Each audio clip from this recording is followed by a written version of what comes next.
Hello दोस्तों, इस video में हम देखेंगे कि कैसे किसी भी CSV फाइल को या टेक्स्ट फाइल के डेटा को कंसोलिडेट कर सकते हैं। कंसोलिडेट करने का अभिप्राय क्या है, मीनिंग क्या है, इसको हम समझते हैं। पहले मान लेते हैं कि आपके पास कुछ टेक्स्ट फाइल है। मैंने कुछ सिंपल टेक्स्ट फाइल बना रखे हैं, जैसे कि आप देख रहे हैं इसमें कुछ डेटा पड़े हुए हैं।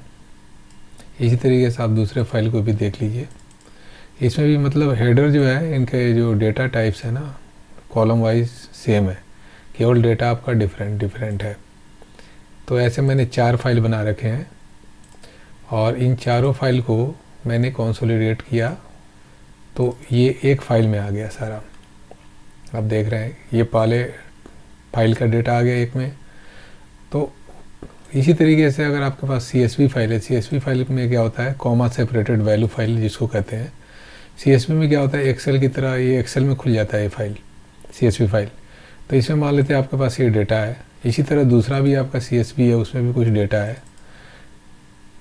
पॉइंट ये है कहने का कि इसमें आपके डेटा जो है ना, कॉलम वाइज सेम है। अब इन सब डेटा को अगर एक जगह कंसोलिडेट करना हो तो कंसोलिडेट करने पे आपका फाइनल आउटपुट जो है ऐसा होना चाहिए। कहने का मतलब ये है। अब यहाँ तो मैंने सैम्पल के लिए 4 फाइल लिया है, हो सकता है आपके पास 1000 हो, 10,000 हो। तो इतने सारे फाइल को अगर आप कंसोलिडेट करना चाहते हैं ना, तो इन फाइल को कंसोलिडेट कैसे करेंगे। तो इसके लिए एक बहुत छोटा सा ट्रिक है, टिप्स है, समझ लीजिए। इसके लिए आपको क्या है कि विंडोज़ के भीतर जो कमांड प्रॉम्प्ट होता है ना, उसी CMD एक exe फाइल होता है। अगर आप यहाँ देखें कमांड प्रॉम्प्ट, ये भी एक एप्लीकेशन ही है, exe है। तो इसको कमांड प्रॉम्प्ट को रन करके आप इसमें एक छोटा सा कमांड लिखेंगे और आपका फाइल कंसोलिडेट हो जाएगा। इसके लिए आपको कोई थर्ड पार्टी टूल का यूज़ नहीं करना है। विंडो के भीतर ही ऐसा टूल है जिसका उपयोग करके आप फाइल को कंसोलिडेट कर सकते हैं। एक बात याद रखने वाली है कि इसमें हम टेक्स्ट फाइल को ही, मतलब कि CSV भी एक तरह का टेक्स्ट फाइल ही होता है, तो ऐसे फाइल्स को ही कंसोलिडेट कर सकते हैं। आप एक्सेल को या कुछ इस टाइप को नहीं कर सकते हैं। लेकिन ये यूजफुल है क्योंकि कंपनियों में आमतौर पर टेक्स्ट फाइल और CSV फाइल का यूज किया जाता है। तो हम देखेंगे कैसे इसको कंसोलिडेट करते हैं। मैंने दोनों के लिए बनाया है और दोनों के लिए मैं बताऊंगा अभी। जैसे कि मैंने तो यहाँ आउटपुट दिखा रखा है कि आउटपुट आया है। इस आउटपुट को कैसे लाएंगे इसको हम देखते हैं। तो इसको मैं डिलीट कर देता हूँ और इसी तरह टेक्स्ट फाइल में भी मैंने क्या कर रखा है कि यहाँ आउटपुट जो आ रहा है इसको मैं डिलीट कर देता हूँ और फिर देखते हैं कैसे हम क्रिएट करते हैं। तो पहली बात समझने वाली है कि कमांड CMD जो होता है ना, कमांड प्रॉम्प्ट, इसको आप ओपन कई तरीके से कर सकते हैं। विन की और R दबाएंगे ना, तब भी यहाँ पर CMD लिखेंगे ना, तब भी आपका ओपन हो जाएगा। और दूसरा तरीका, आप जैसे अभी आपने देखा सर्च में आप टाइप करेंगे कमांड प्रॉम्प्ट या CMD लिखेंगे तब भी आ जाएगा।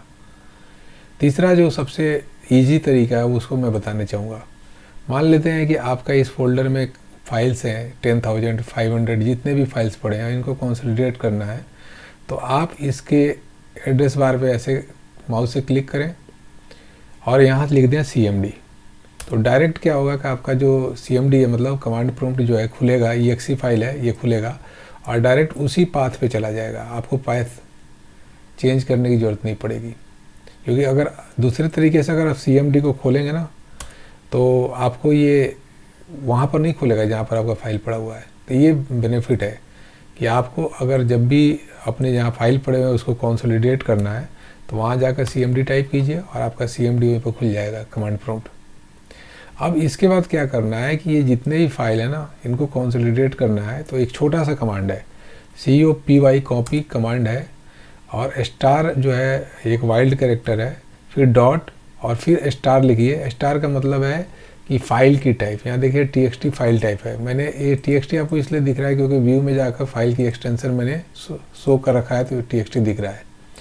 तो यहाँ पर आप क्या कीजिए कि या तो TXT लिख दीजिए या स्टार लिख दीजिए। TXT का मतलब है कि जितने भी TXT फाइल है, वाइल्ड कैरेक्टर का मतलब है कि ऑल TXT फाइल, उसको कॉपी करो और कॉपी करने के बाद जो नया फाइल बनेगा उसका नाम दे दीजिए। मैं जैसे नाम दे दिया टारगेट, और उस फाइल का एक्सटेंशन होगा। तो TXT फाइल को जब कंसोलिडेट करेंगे तो आप TXT में ही कंसोलिडेट करेंगे, मान के चलिए। तो मैंने txt में इसको कंसोलिडेट किया, तो ये आपका कमांड हो गया। जब आप इसको इंटर दबाएंगे ना तो आपका फाइल जनरेट हो जाएगा। देखिए यहाँ फाइल जनरेट हो गया और ये चारों फाइल के डेटा जो है ना इसके भीतर कंसोलिडेट होके आ जाएगा। एक छोटा सा कमांड आपने सीखा। इसी तरीके से अगर मान लेते हैं आपका CSV फाइल है, तो CSV फाइल के केस में भी आप जाएंगे CSV फाइल में और यहाँ पर कमांड CMD आप टाइप करेंगे और फिर वही काम जो मैंने बताया कॉपी कमांड होता है और star.csv लिख दीजिए और फिर क्या आपका फाइल का नाम होगा अगला, कंसोलिडेटेड कर देते हैं, कंसोलिडेटेड। ये फाइल CSV है तो .csv लिखिए। देखिए माइंड कीजिए कि आपके सारे फाइल एक ही टाइप के हैं। अब ये जब आपने कमांड रन किया ना तो आपका ये फाइल कॉपी होके एक सिंगल कॉपी, इतने सारे फाइल्स कॉपी हो गए और एक कॉपी होके कंसोलिडेटेड CSV नाम का एक फ़ाइल बन गया।